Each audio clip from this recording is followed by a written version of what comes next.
Hoy é dia que o IMSAM está celebrar. É dia de festa para nós. Hoy nós há a execução de regalo tremendo.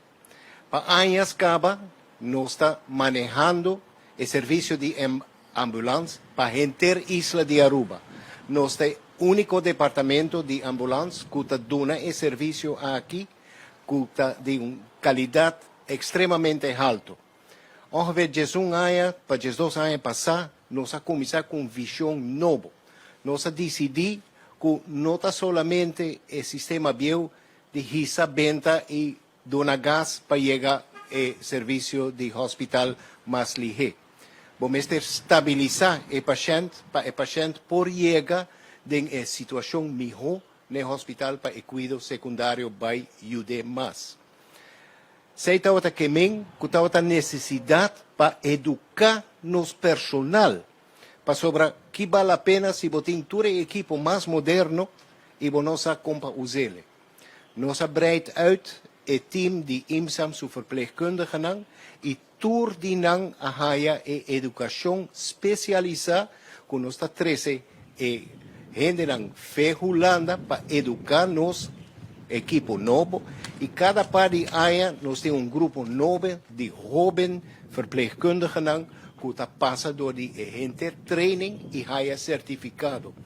Pero nós está zorg também que cada par de anos nós zorg para haya recertificação, para queda em grupo mais especializado que por atender com situação aguda para transportar o paciente. Pero o transporte não está assim somente door de verpleging.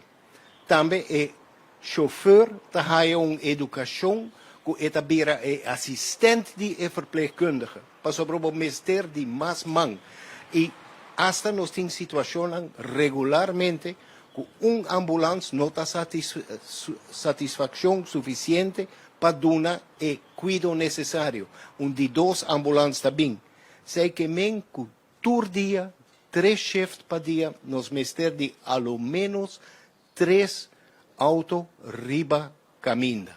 Sei que men que ora auto não está danhado e não está em garagem, nós não por usar não. Nós está chegando a uma situação que a começa a virar penível. Nós senta, nós palavra com a AZF, nós palavra com o Ministério. E nós temos apoio tremendo de todas as bandas que a compreender com necessário está para reemplazar alguns de nos veículos não bio. Hope não queda hope tempo de cuidado intensivo na garagem para certificar para pôr buyback riba caminda. E se está assim gasto na hope grande que nós los para o que nós invertir em equipo novo.